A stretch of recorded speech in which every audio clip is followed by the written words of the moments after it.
우리 주변 분들하고 인사 한번 나누실까요? 주님의 이름으로 축복합니다. 이렇게 한번 인사 나누겠습니다. 예. 아유, 축복합니다. 제가 이사 온 지가 이제 한 달 정도 되어 가고 부임한 지도 이제 한 달이 가까워져 가는데 오늘 보니까 뭐 다니러 오셨든지 어찌 됐건 간에 30명을 넘었어요. 제가 참 기쁘네요. 예. 저도 이렇게 기쁜데 하나님께서 얼마나 기쁘실까요?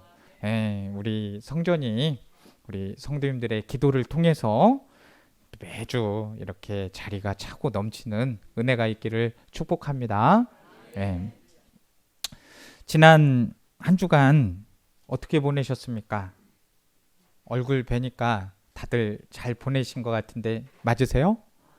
네, 잘 보내신 것 같아요. 얼굴 보니까. 어느덧 올해도 12월 중순을 향해 가고 있어요. 세월이 참 빠르죠. 엊그제 2022년이 시작된 것 같은데 벌써 2022년이 저물어 가고 있습니다. 제가 월요일에 여기는 5일마다 또 5일장이 열려서 현풍시장회를 좀 한번 가봤어요. 그랬더니 사람들이 굉장히 많더라고요. 그런데 그분들 보니까 참 열심히 살아요.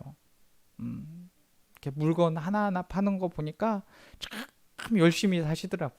근데 그분들 뿐이겠어요. 세상 사람들이 다 삶을 살 때 우리 성도님들도 마찬가지실 거고 참 열심히 살아요. 너무 열심히 살아요. 인생을 열심히 살아가고 매 순간을 최선을 다해서 살아가는 거 너무나 중요한 일입니다. 칭찬받을 일이고요. 하지만 근데 그렇게 부지런히 살고 또 바쁘게 움직인다고 해서 우리가 그러면은 제대로 살고 있는 것인가? 이걸 좀 한번 생각해 볼 필요가 있어요. 우리 성도님들이 예를 들어서 저쪽 동대구역이나 서대구역을 가서 부산 열차를 타려고 생각을 했어요. 그런데 그만 잘못해서 서울행을 탔어요. 그러면 어떻게 되는 거예요? 서울행을 타게 되면은 아무리 빨리 달리고 아무리 열심히 달린다고 해도 그 열차가 도착을 하는 곳은 어디예요? 서울이에요. 부산을 가고 싶었는데 아무리 빨리 달리고 열심으로 달렸지만은 방향 설정이 잘못되어 있으니까 어디로 가버렸어요? 서울로 가버린 거예요.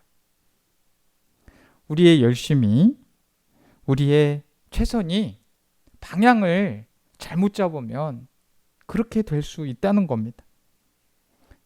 흔히 말하듯이 우리의 삶은 속도도 중요하지만 무엇보다도 방향이 중요한 거예요. 방향 잘못 잡으면 아무리 열심히 가고 빨리 가도 결국은 종착지가 잘못되어 있기 때문에 방향 설정을 잘해야 된다는 거예요. 대림절 기간 우리가 지금 보내고 있잖아요. 우리가 향해야 할 이 방향이 어딘지 이 대림절 기간은 생각해 주게 합니다. 하나님으로부터 시선을 돌린 사람들, 결국 우리가 돌아가야 할 그곳을 향해 가는 길을 잃어버린 사람들에게 다시 한번 방향을 설정할 수 있도록 도와주는 절기가 바로 대림절 절기입니다. 세례 요한이 광야에서 외치고 있잖아요. 이것도 똑같은 거예요. 길을 잃은 사람들에게 온전히 향해 갈 길을 제시를 해주고 있는 겁니다. 그래서 그리스도가 오실 때 우리가 어떻게 준비를 해야 될지 이것을 말씀해 주고 있는 것이죠. 당시 유대인들은 이 하나님으로부터 보냄을 받을 이 그리스도를 간절하게 기다렸습니다. 그가 오시면 그들을 사로잡고 있던 모든 비참한 현실로부터 벗어날 수 있다고 믿었기 때문이죠. 그래서 그가 이 세례 요한이 주가 오신다는 소식을 외쳤을 때 사람들은 세례 요한에게 막 나오게 되는 거예요. 그가 받으라는 세례를 받기 위해서 나온 거죠. 그들이 나오는 심정은 어떤 심정이었겠어요? 소망이 있어야 되니까 막 지푸라기라도 잡고 싶은 그런 심정으로 앞으로 나온 겁니다. 그런데 그렇게 지푸라기라도 잡고 싶은 심정으로 요한 앞에 나왔는데 요한이 한 말이 뭔 말이에요? 본문 7절에 봤더니 독사의 자식들아 라는 말을 하고 있는 겁니다. 뜻밖의 말이지요? 분명 메시아를 기다리는 사람들이 모였어요. 하나님을 바라보고 있는 사람들이 모였단 말이에요. 회개의 세례를 받기 위해 집을 떠나서 세례 요한이 나와 있는 요단강까지 나왔어요. 그런데 세례 요한이 그 나온 사람들에게 독사의 자식들아 이렇게 했으니 참 막연하죠. 도대체 뭐가 잘못됐기 때문에 독사의 자식들아 막 이렇게 얘기를 하는 걸까요? 요단강가로 나온 사람들은 분명히 죄사함을 받는 회개의 세례를 받기 위해서 나온 겁니다. 하지만 그들은 결정적으로 방향을 잘못 설정하고 있었어요. 결정적으로 잘못 생각을 하고 있는 게 있었어요. 그들은 자신들이 이 아브라함의 자손이다.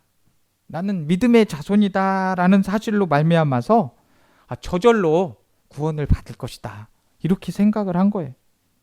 그들은 이 세례 요한으로부터 세례만 받게 되면 그것으로 자신들의 죄가 사함을 받을 것이다. 이렇게 생각을 했습니다.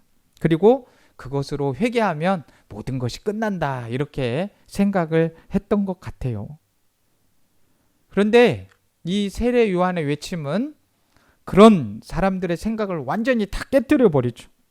아무리 세례를 받았어도 내가 목회자의 자녀이고 믿음의 자녀라고 할지라도 그들은 참된 회개를 하지 않으면 다가올 진노를 피할 수가 없는 겁니다. 왜냐하면 진정한 회개에 이르지 못했기 때문이죠. 회개는 오늘 말씀에도 있지만 그에 합당한 열매가 반드시 있어야 됩니다. 오늘 장로님 기도도 하셨지만은 나무가 열매를 맺지 않으면 안 되는 거예요. 우리가 회개를 했으면 회개의 열매도 반드시 맺어야 된다는 거예요. 죄의 길에서 그냥 돌아섰다? 충분하지 않습니다. 그곳을 떠나서 달라진 삶을 살아야 되는 것이죠. 지금까지의 삶의 그 타성의 뿌리를 뿌리쳐야 돼요. 타성이 뭐예요? 오랫동안 변화나 새로움을 꾀하지 않아서 나태해지고 굳어지는 그런 습성을 말하는 거예요. 타성에 젖어 사는 사람들은 힘들지 않아요. 바꾸려고를 안 하니까. 저도 마찬가지예요. 어떤 타성에 젖어 살면 기쁨이 없을 거예요. 우리 모두 마찬가지.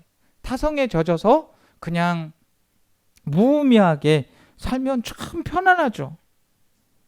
조금 잘못되었다고 여겨지는 일에도 그저 귀찮아서. 뭐 다른 사람들도 다 그렇게 사는데 지금까지 늘 그렇게 살아왔는데 뭐 이거 그러면서 우리는 무엇을 대요? 자꾸 핑계를 대게 됩니다. 핑계 대면서 안 바꾸려고 하죠. 그 일이 아무리 좋다고 해도 잘 바꾸려고 하지를 않습니다. 이게 타성에 젖은 모습들이에요. 세례 요한은 메시아의 오심을 기다리는 사람들에게 이런 타성에 젖은 모습들을 봤던 거예요. 오늘 또 대림절 세 번째 주일을 지키고 있는 우리들에게도 조차 이런 모습들이 자리 잡고 있을 수 있단 말이에요. 만일 그렇다고 한다면 우리도 세례 요한의 음성이 들리는 것처럼 그 음성에 귀 기울여야죠. 그리고 그 세례 요한의 외치는 소리를 반드시 들어야 되는 겁니다. 그런데 독사의 자식들아 이렇게 하면서 외쳤을 때 만일 제가 우리 성도님들 이렇게 오셔가지고 말씀 들으러 왔는데 만약에 제가 여기에서 독사의 자식들아 그러면 우리 성도님들 저 어떻게 하시겠어요? 네, 다음 주부터 교회 안 나오실 분들 굉장히 많으시겠죠?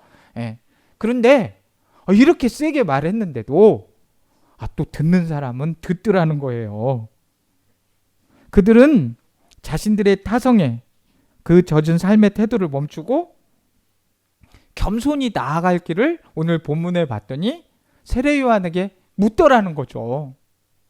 본문 10절에 뭐라고 말씀하고 있습니까? 우리는 무엇을 하리이까? 우리가 무엇을 하리이까? 이렇게 말을 하고 있어요. 이렇게 무리들 평범한 사람들도 또 12절 13절 봤더니 돈을 많이 벌던 세리도 또 힘을 가진 군인들도 그들이 어떻게 회개의 열매를 맺을 수 있는지 이 세례 요한에게 묻더라는 거예요. 그렇게 물었을 때 세례 요한이 답을 해줘요. 각자의 처지와 직업에 따라서 서로 다른 답을 들려준 것 같지만 결국은 한 가지 대답으로 그 말씀을 맺죠. 그게 뭐냐면 내 이웃을 사랑하라. 그 삶을 실천하라고 알려주고 있어요. 그러니까 무슨 얘기냐면 이거는 말이 아닌 행동을 하라는 거예요. 이건 말만 하는 건 그리스도인들이 안 되는 거죠. 왜 죄에 대한 용서를 의미하는 회개의 열매가 하나님 사랑이 아닌 이웃 사랑의 열매를 맺어야 되는 걸까요? 지금 우리가 대림절 기간을 보내면서 누구를 기다리고 있어요? 예수 그리스도를 기다리고 있죠. 그가 오셔서 이룰 나라가 어떤 나라입니까? 하나님의 나라란 말이에요. 우리가 지금 오실 그분이 누구인지를 잘 알고 있고 그 예수님이 시작하신 하나님의 나라가 어떤 나라인지 너무나도 잘 알고 있잖아요. 그분은 하늘 보좌를 버리시고 낮은 곳을 향해서 오신 분이십니다. 예수 그리스도께서요. 그래서 그가 이루실 하나님의 나라는 예수 그리스도의 마음을 품을 자들, 그들이 있는 나라입니다. 그의 마음은 어때요? 우리 빌립보서 2장 7절에서 8절 말씀에 보시면 자기를 비워서 종의 형체를 가지시고 그분은 높은 자리에 있으시지만 자기를 낮추셔가지고 사람들과 같이 되셨고 자기를 낮추시고 죽기까지 복종하셨단 말이에요. 그것이 바로 누구의 마음? 예수님의 마음인 거죠. 그래서 사도 바울은 빌립보 교인들에게 너희 관용을 모든 사람들에게 알게 하라. 주께서 가까우시니라 라고 권면을 하고 있어요. 옷이 두 벌이 있다면 옷 없는 자에게 나눠주고 세리들은 정해진 것 외에 더 거두지 말고 군인들은 힘없는 사람들을 괴롭히지 말아야 합니다. 이 말을 지금 우리들에게 적용한다면 어떤 실천적인 행동이 요구될까요? 내 것을 막 우선 챙기려고 하는 그런 본성을 버리고 다른 사람을 생각하면서 배려해 주는 것. 이것이 바로 오늘 세례 요한이 요구하고 있는 삶인 것입니다. 이것이 우리들에게 요구되는 회개의 열매입니다.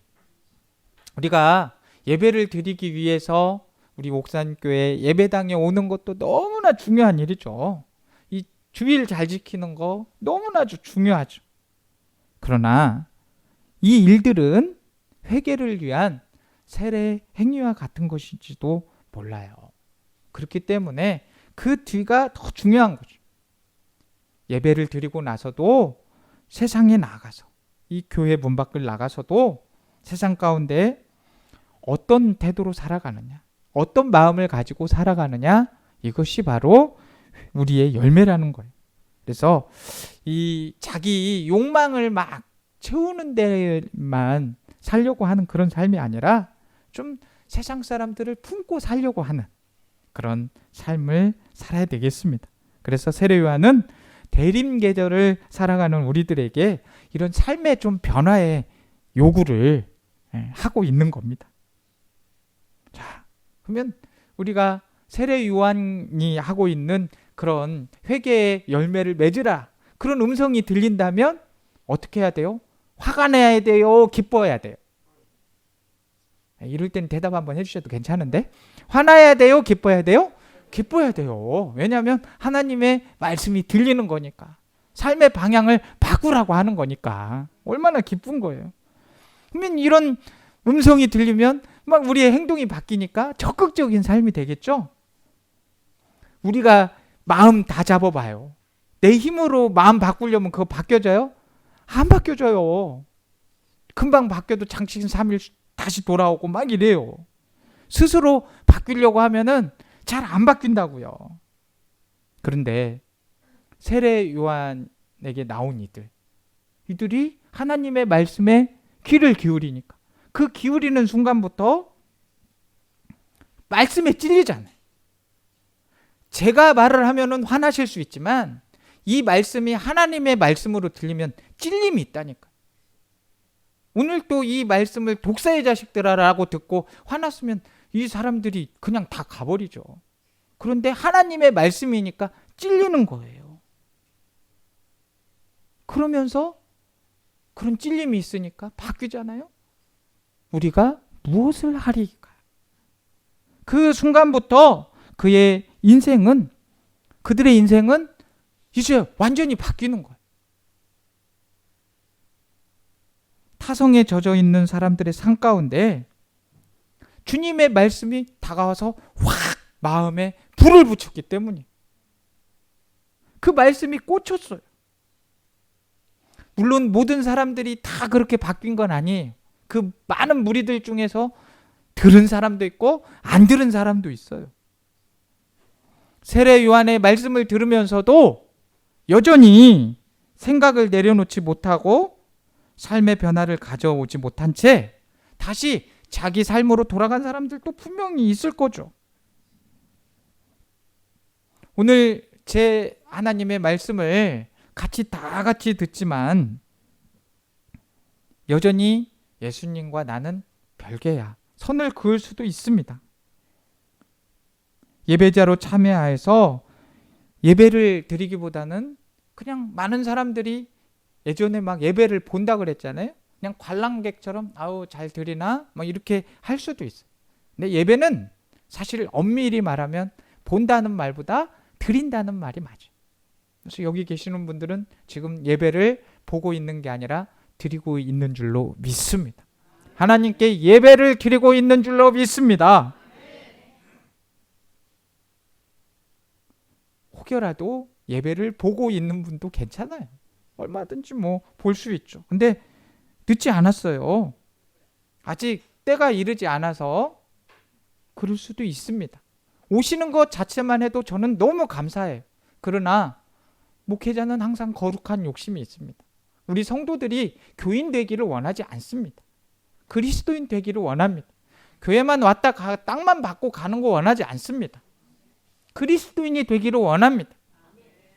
그래야 목회자도 기쁨이 있습니다. 우리 성도들이 서주니까. 왔다 갔다 하는 것도 너무 감사하지만 그리스도인이 되시기를 주님의 이름으로 축복합니다. 아직 내 안에 다른 이들에게 꺼내기도 부끄러운 것들이 많이 있어요. 저 역시도 마찬가지고. 그래서 내려놓지 못하는 무거운 짐들이 많이 있을 겁니다. 그런데 분명한 것은 그 짐을 져주시기 위해서 오신 분이 바로 우리 예수님이란 말이에요. 내가 끙끙대며 살아가고 있는 그 길에서 나를 만나기 위해서 우리 주님은 오래전부터 출발을 하셨고 이제 비로소 우리는 그분을 만납니다. 어떤 분들은 이거를 우연이라고 그래요. 어떤 분은 인연이라고도 해요. 뭐 신학을 공부한 분들은 예정이라고도 해요. 근데 그 이름에 어떤 이름을 붙이든지 간에 용어가 중요한 게 아니라 이 땅에 오시는 주님을 만나는 순간, 그 만나는 기막힌 순간부터 우리의 인생이 송두리째 변화된다는 거예요. 주님과의 만남의 순간 주님의 은혜가 우리를 가득 채우니까 이제 더 이상 예전의 내 모습이 아닌 새로운 모습으로 인생의 경험을 하게 되는 거예요. 혹시라도 아직 예수님을 인격적으로 만나지 못하셨다면 지금 우리가 보내고 있는 이 대림절의 기간에 반드시 만남이 있기를 주님의 이름으로 축복합니다. 간절한 마음으로 내게 다가오시는 주님, 그 예수 그리스도의 오심을 기다리며 맞이할 수 있는 저와 우리 성도님들 되시기를 주님의 이름으로 축복합니다. 성경에는 주님과 마주쳤던 사람들의 변화된 모습들을 수없이 증언을 하고 있습니다.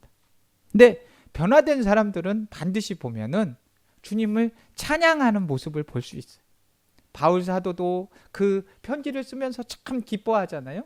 그래서 옥중 서신을 쓰면서도 그 빌립보서를 기쁨의 서신이라고 하잖아요. 그래서 빌립보서는 기쁨이 주제입니다. 복음 찬양에도 이런 찬양 있잖아요. 주 안에서 기뻐해, 주 안에서 기뻐해. 우리의 힘은 주를 기뻐하는 것. 우리의 힘은 어디에 있다는 거예요? 주님을 기뻐하는 거에 있다는 거예요. 빌립보 교인들에게 편지했던 바울, 감옥에 갇혀있던 실세였죠. 그러나 적들에게 둘러싸여 앞날을 기약할 수 없을 때에도 주님을 인해서 기뻐한 거예요. 바울만 그랬나요? 스바냐 선지자도 온 마음을 다해서 기뻐하며 즐거워하라고 백성들을 권면했어요. 이사야 선지자도 비록 하나님의 진노를 입었지만 하나님이 베푸실 구원함을 기대함으로 그를 기뻐하고 감사하며 찬송을 하라고 예언을 하고 있습니다. 어떻게 이렇게 할 수 있나요? 세상 사람들이 말하는 흔히 이 사람들은 광신도들이어서 이렇게 기뻐하는 건가요? 종교적 환상에 사로잡혀 있어서 막 현실감이 떨어져 가지고 그냥 막 기쁜 걸까요? 우리의 삶에 기뻐할 만한 재료가 전혀 없는데 막 기뻐하라는 설교를 듣거나 성경 말씀 읽게 되면 그 부담스럽잖아요. 마음의 준비도 하나도 안 돼 있는데 맨날 기뻐해라. 막 그 설교 듣는다고 막 그게 기뻐지냐고. 막 그렇게 하려면 막 억지로 쥐어짜야겠죠, 기쁨을. 억지로 막 기뻐 짜야 되지 않겠어요? 그 기쁨을 짜내야 되지 않겠어요? 그럼 막 또 신용만 돼요? 막 그냥 웃는다고 되는 거예요? 기뻐하는 게 막 웃는 신용한다고 되는 거예요? 아니죠. 그렇게 쥐어 짜내는 기쁨을 짜내는 그런 예언을 선지자들이 했던 것일까요? 그걸 강요하는 걸까요?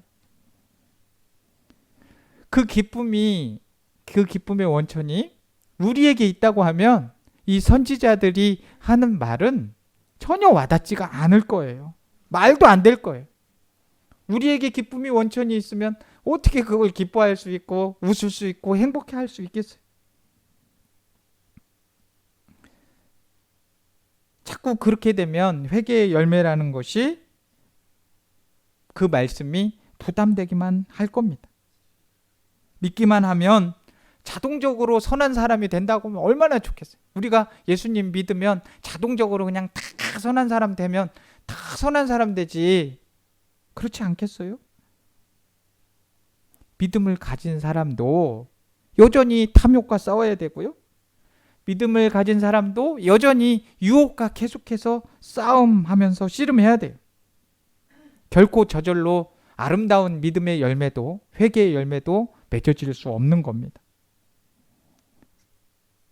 세례 요한은 뒤에 오실 그리스도를 설명하면서 그가 오셔서 성령과 불로 너희에게 세례를 베푸실 것이다 라고 말씀합니다. 그러면 우리를 새롭게 하실 분은 주님이신 거죠. 그분을 만나야 우리가 새롭게 변화되는 거죠. 스바냐 선지자는 어떻게 표현을 하고 있나요? 너희 하나님 여호와가 너희 가운데 계시니 그는 구원을 베푸실 전능자시라. 그가 너로 말미암아 기쁨을 이기지 못하시며 너를 잠잠히 사랑하시며 너로 말미암아 즐거이 부르며 기뻐하리라. 찬양도 있잖아요. 너의 하나님 여호와가 너의 가운데 계시니 그는 구원을 베푸실 전능자시라.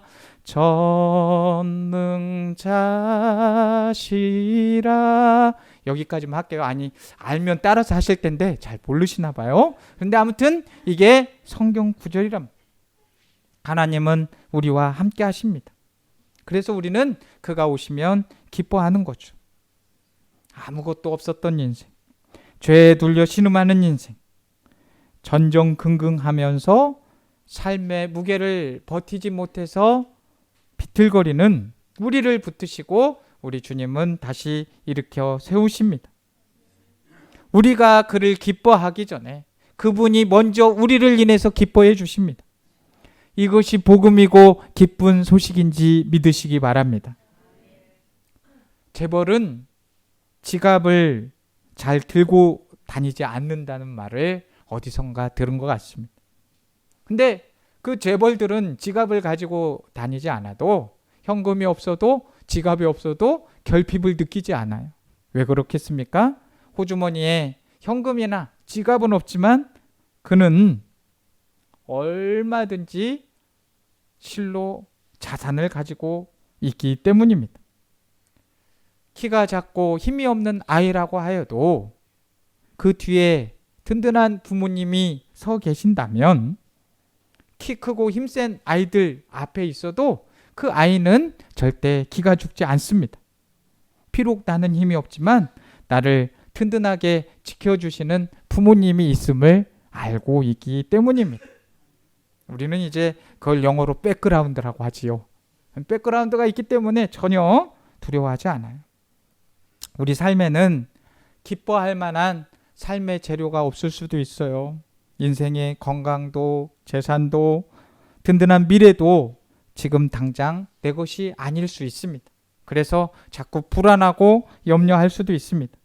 하지만 내게 보이지 않는 든든한 분이 계십니다. 우리는 보이지 않는 그분이 계시기 때문에 삶 속에서 어느 누구보다도 기쁨의 삶을 살 수 있습니다. 내 것을 챙기려는 욕심을 내려놓고 이웃과 나누면서 간용과 자비를 베풀며 살기를 원합니다. 하나님으로 우리는 충만한 것을 경험했기 때문에 다른 것으로 채우려고 애쓰지 않아도 됩니다.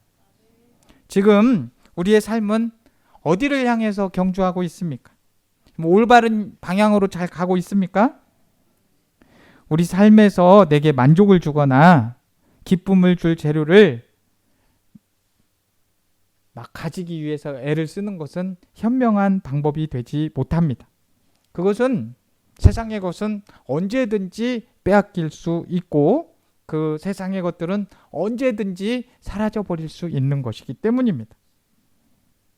다른 사람이 가진 것과 비교하면서 우쭐대거나 침체될 필요가 전혀 없습니다. 어느새 그것이 내 삶의 기쁨을 좌지우지하고 있을 수 있어요. 그것으로 인해서 나를 휘두를 수도 있어요. 그러나 그것은 우리의 삶의 기준이 아니에요. 우리는 반드시 주님으로 채워야 됩니다. 방을 가득 메우고 있는 어둠은 다른 어떤 많은 것으로 다 채운다고 해도 그 방이 밝아지지 않습니다. 작은 촛불 하나만 있으면 방은 밝아지게 돼 있어요. 우리의 마음과 삶도 마찬가지입니다. 이렇게 주님을 바라고 기다릴 때 하나님의 평강이 그리스도 예수 안에서 우리의 마음과 삶을 지켜줄 겁니다. 이제 우리가 나아가야 할 방향은 분명해졌습니다. 우리를 기뻐하시며 우리를 위해 이 땅에 우리 곁에 다가오신 주님을 바라보고 기다립시다. 그가 오셔서 우리 안에 있는 염려도 근심도 어두운 그늘도 그분의 밝은 빛으로 밝혀주실 것이고요. 그분의 기쁨으로 말미암아서 우리 또한 기뻐하는 날들이 많아지게 될 것입니다. 그것을 소망합시다. 그래서 그 남은 대림절 기간을 그분을 맞이할 준비로 보내길 바랍니다.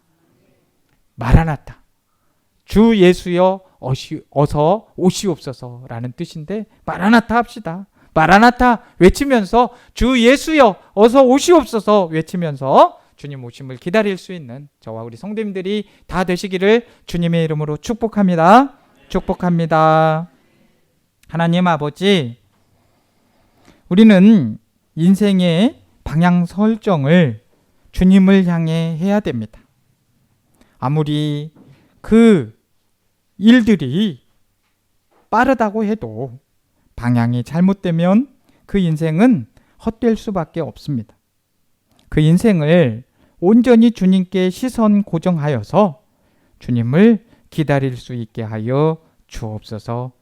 예수님의 이름으로 기도드립니다. 아멘.